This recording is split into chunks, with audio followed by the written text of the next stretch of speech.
Sa isang liblib at tahimik na baryo sa Bulacan, nakatayo ang isang antigo na bahay na yari sa kahoy at bato, napapalibutan ng bakod na halos matabunan na ng damong ligaw at mga gumamelang waring sumisigaw ng mga alaala ng nakaraan. Dito nakatira si Aling Merlina, isang matandang babae na bihirang makausap ng mga taga-baryo maliban kung may kasal o binyagan. Minsan siyang kinilala bilang pinakapremyadong mananahin ng trahe de boda sa buong Central Luzon. Ang kanyang mga likha'y dinadayo pa ng mga taga-Maynila, at marami raw sa mga ikinasal na suot ang kanyang gawa ay nabiyayaan ng masayang buhay mag-asawa. Ngunit sa likod ng kagandahan ng kanyang mga obra, may isang kwento ng trahedya, isang pamahiin na hindi kailanman dapat suwayin. Isang gabing may bagyo, may isang dalagang nagpumilit na sukatin ang kanyang trahe bago ang araw ng kasal. Kinabukasan, natagpo ang patay ang nobyo, nalunod sa ilog na malapit sa kanilang bahay. Ang nobya naman, sa gitna ng puting trahe, ay natagpo ang tulala, nakaupo sa simbahan, duguan ang palad at wala ng malay tao. Simula noon, naging mahigpit na panata ni Aling Merlina, huwag kailanman isukat ang trahe bago ang kasal. Makulimlim ang langit ng araw na iyon, at tila may namumuong bagyo sa di kalayuan. Habang naglalakad sina Jane at Catherine sa makitid na daang bato na patungo sa lumang bahagi ng baryo, napansin nila ang isang bahay na tila iniwan ng panahon. Ang mga haligi may mga bitak, at ang mga bintana'y natatakpan ng alikabok at lambat ng gagamba. May mga palamuting kahoy sa gilid ng bubong na nooy siguro elegante, pero ngayoy parang mga kuko ng halimaw na nakausli. Ang creepy nito, Catherine. Dito pa talaga natin gustong maghanap ng trahe, tanong ni Jane habang nakayapos sa kanyang braso. Napangiti si Catherine. Mas gusto ko to kaysa sa mga mall. May kakaiba siyang hatak, parang may istorya ang bawat sulok. Sa may bungad ng bahay, may karatolang yari sa kalaw-angin at kupas na bakal. Merle's bridal gowns. Napansin ni Jane na may gumagalaw sa loob ng bintana, aninong biglang nawala. Si Catherine ay kumatok ng marahan. Bumukas ang pinto nang walang tunog. Isang malamig na simoy ang lumabas mula sa loob, parang hininga ng isang matagal nang natutulog na espiritu. Sa loob ng bahay, mas lumakas ang pakiramdam ng pagkakahon sa isang mundo na iniwan ng kasalukuyan. Ang amoy ng lumang kahoy at tela ang pinagsama ng panahon ay tila lumulukob sa kanilang balat. May mga frame ng kasal sa dingding, mga larawan ng mga babaeng nakangiti, ngunit ang kanilang mga matay tila walang liwanag, nakatitig sa iyo kahit saan ka pamwesto.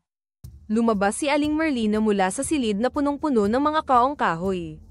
Nakasuot siya ng lumang best-idang kulay abo, at ang kanyang katawan ay payat, halos butot balat.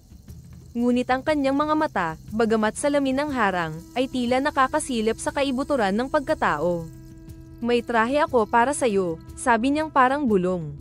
Si Amara ang una kong inisip nang makita-kita. Kayo'y magkahawig. Dinala niya sila sa isang silid sa likod. Isa itong lihim na kwarto na may mga telang nakasabit sa kisame at mga manikang walang ulo.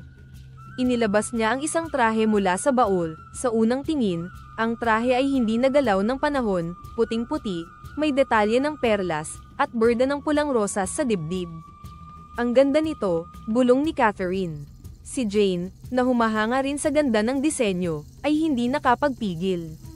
Sige na, Catherine, sukatin mo na. Ngunit isang iglap, sumingkit ang mata ni Aling Merlina. Hindi ito maaaring isukat. Ang trahe ay buhay. Alam nito kung sino ang tunay na magsusuot. At kapag sinukat mo ito sa maling oras. Nagpos siya, lumapit, may mga mata ang tela. Nakakakita sila, at hindi sila natutuwa kapag nilapastangan. Paglabas mula sa bahay ni Aling Merlina, nagtawanan sina Catherine at Jane. Bagamat may kilabot, pilit nilang pinapalipas ito sa biro. Grabe, parang babala ng multo, ani Jane. But seriously, baka totoo nga. Nakakakilabot yung boses ni Aling Merlina. Hindi ako naniniwala sa ganun. Pamahiin lang yan. Saka baka namatayan lang siya dati kaya naging weird, sagot ni Catherine.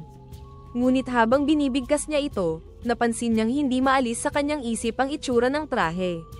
Pagbalik niya sa tinutuluyang bahay, madilim na ang paligid. Habang nag-aayos ng gamit, hindi siya mapakali. Umuugong sa isip niya ang mga sinabi ni Aling Merlina. Ngunit nangingibabaw ang kagustuhang malaman kung bagay ba sa kanya ang trahe. Maingat niyang binuksan ang kahon at inilabas ang trahe. Isinuot niya ito sa harap ng salamin, at sa unang titig, napahanga siya. Napakaganda, para siyang diwata, ngunit unti-unti, nag-iba ang liwanag sa paligid.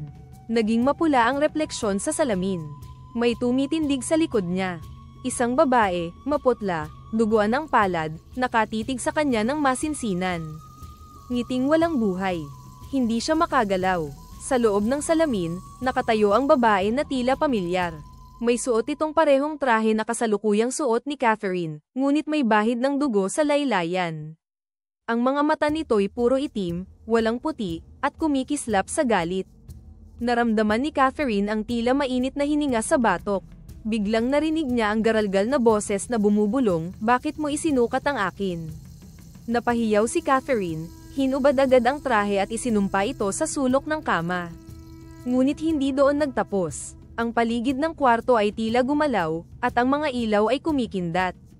Mula sa ilalim ng kama, gumapang ang aninong mahaba, parang kamay na gawa sa usok, na pilit kumakapit sa laylayan ng trahe. Tumakbo si Catherine palabas ng kwarto, humihingal, habang sa kanyang likod, tila may humahabol na hindi niya makikita, pero ramdam niya sa bawat pintig ng kanyang puso. Kinabukasan, kumatok sa bahay si Mang Cardo, isang matandang taga-baryo. "Miss, patay na si Aling Merlina." Nakaupo siya sa silya sa may bintana ng kanyang bahay, pero malamig na ang katawan. Nakatitig siya sa trahe, yung trahe na ibinigay niya sa'yo. Nanlamig si Catherine. Hindi niya masabi ang totoo. Hindi niya maamin na suot niya ang trahe kagabi. Dumating ang araw ng kasal. Sa kabila ng kaba, isinusuot pa rin ni Merlina ang trahe. Iniisip niyang baka halusinasyon lang ang lahat.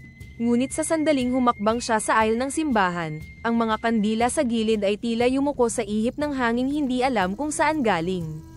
Bawat hakbang niya ay bumibigat.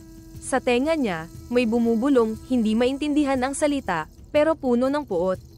Sa gilid ng kanyang paningin, may mga puting anino na tila dumadaan sa gilid ng mga upuan. Hanggang sa dumilim ang kanyang paningin, at narinig niya ang huling bulong, "Hindi para sa'yo yan." Sa ospital siya nagising. Maputla ang kanyang mga palad, malamig ang pawis. Sa tabi niya si Anton at Jane. "Gising ka na," umiiyak si Jane. "Anong nangyari sa'kin?" tanong ni Catherine, halos pabulong. "Hinimatay ka sa gitna ng simbahan. Akala namin inatake ka. Pero Catherine, iba ang nakita namin." "Anong ibig mong sabihin?" "Yung trahe, may humawak dito habang hinuhubad ka namin. Hindi kami makalapit, may amoy usok. Yung laylayan basa ng dugo. Pero di naman sa'yo galing. Ang weird, parang galing sa ilalim ng lupa." Hindi na itinuloy ang kasal. Umuwi si Catherine at Anton sa Maynila. Naiwan si Jane upang asikasuhin ang mga gamit at isara ang mga kasunduan. Habang kinukuha ang gamit sa bahay ni Aling Merlina, hindi maiwasang maglibot si Jane. Nakabukas ang silid ng mga trahe. Sa loob, halos huminto ang oras, ang hangin ay parang galing sa hukay, malamig at mabigat. Napansin niyang wala na sa sampayan ang trahe ni Amara. Ngunit sa salamin, nakita niya ang refleksyon ng isang babaeng nakasuot nito, maputla, duguan ang labi, nakangiti. Nang lumingon si Jane, wala namang tao. Ngunit sa ibabaw ng baul, gamit ang alikabok, may bagong sulat, hindi pa natatapos. Pagbalik ni Jane sa Maynila, agad niyang ibinahagi ang nangyari. Mula noon, naging mahigpit na ang pamahiin sa baryo. Tuwing may ikakasal, isang ritual ang ginagawa, pagsisindi ng kandila, pagdarasal sa lumang simbahan, at paglalagak ng trahe sa altar para bendisyonan. Hindi ito sinusuot hanggat hindi pa ang mismong araw. Ang bahay ni Aling Merlina ay iniwasan na ng lahat. Tinatawag ito ngayon na, bahay ng trahe. Sinasabing gabi-gabi, may babaeng nakadungaw sa bintana, suot ang trahe, at hinihintay ang susunod na lalabag sa pamahiin. Makalipas ang maraming taon, tila nalimutan na ng karamihan ang kwento ni Catherine, ang trahe, at ang pamahiing minsang nagpayanig sa baryo. Ngunit may mga bulong-bulungan pa rin, lalo na tuwing gabi ng bagong buwan, kung kailan tila may babaeng umiiyak sa tapat ng lumang bahay ni Aling Merlina. Sa lungsod, lumalaki ang isang batang babae na nagngangalang Elisa, pamangkin ni Catherine. Mahilig siyang maghanap ng mga lumang bagay sa bodega ng kanilang lola. Minsang tagulan, habang kumukulog at kumikidlat sa labas, napagpasyahan niyang maghalongkat ng mga kahon. Ang hangin sa silid ay malamig, at ang bawat kaluskos ay tila may kasabay na yabag. Habang iniaangat ang mga lumang tela at karton, may nahulog na kahon, mabigat, balot ng puting tela ang kupas at naninilaw. Sa ibabaw nito, may berdang pulang rosas na tila buhay pa ang kulay. Sa ilalim, may punit na sulat na nakasukbit, sa sino mang makatagpo ng trahe na ito, huwag mong isusuot. May mata ang sinulid, may hininga ang tela. At sa bawat tahi, may tinig ng kaluluwang hindi pa napapatahimik. Napakagatlabi si Elisa. Kumuslat ang kanyang dibdib sa kakaibang pananabik. Hindi niya maipaliwanag, pero parang tinatawag siya ng kahon, parang bahagi na ito ng kanyang pagkatao bago pa man niya ito matagpuan. Maingat niyang binuksan ang takip. Sa loob, nakatiklop ng maayos ang isang trahe de boda, maputi, tila bago pa rin, may mga perlas sa laylayan at berdang rosas sa dibdib. Ngunit sa ilalim ng ilaw, mapapansin ang bahagyang pamumula sa laylayan, tila dugo na pilit pinunasan ngunit hindi tuluyang nawala. Habang hawak-hawak niya ang trahe, nagsimulang sumingaw ang malamig na ihip ng hangin sa loob ng kwarto. Tumirik ang kandila sa sulok.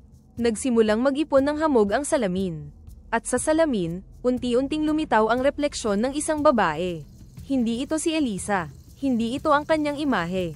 Isang babaeng maputla, duguan ang palad, nakasuot ng parehong trahe, nakatitig ng diretso sa kanya, at sa kanyang mga mata, may galit, sakit, at isang malalim na pananabik.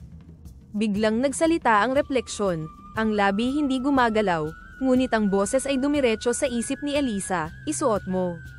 Isa ka sa amin. Isa ka sa mga naiwan. Biglang nabitawan ni Elisa ang trahe. Ngunit hindi ito basta bumagsak.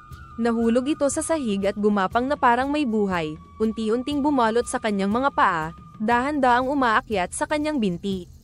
Napasigaw si Elisa. Mula sa ilalim ng kama, may gumapang na mga aninong parang usok. Sa kisame, bumukas ang lumang bentilador at lumabas ang tunog ng mga tinig, paungol, umiiyak, at may panaghoy, huwag isukat. Huwag isukat, huwag isukat. Ang trahe ngayon ay bumalot na sa kanyang baywang. Sa salamin, ang refleksyon ni Elisa ay hindi na siya. Isa ng ibang nilalang, nakangiti, may itim na mata, at may pulang luha na dumadaloy sa pisngi. Ang tinig sa kanyang isip ay lumakas, isa ka na sa amin. Isa na ring nabiyang hindi nagtagumpay. Sa huling saglit, bago bumalot ang dilim, narinig sa buong bahay ang isang sigaw, matinis, masakit, at tila mula sa ilalim ng lupa. Kinabukasan, natagpuan ng kanyang lola ang silid na nakabukas. Walang tao, walang Elisa, ngunit sa ibabaw ng kama, maayos na nakatiklop ang trahe, kasing puti pa rin, ngunit ang berdang rosas sa dibdib ay naging kulay dugo. Sa ibabaw ng kahon, may bagong sulat, tila isinulat gamit ang daliri sa alikabok.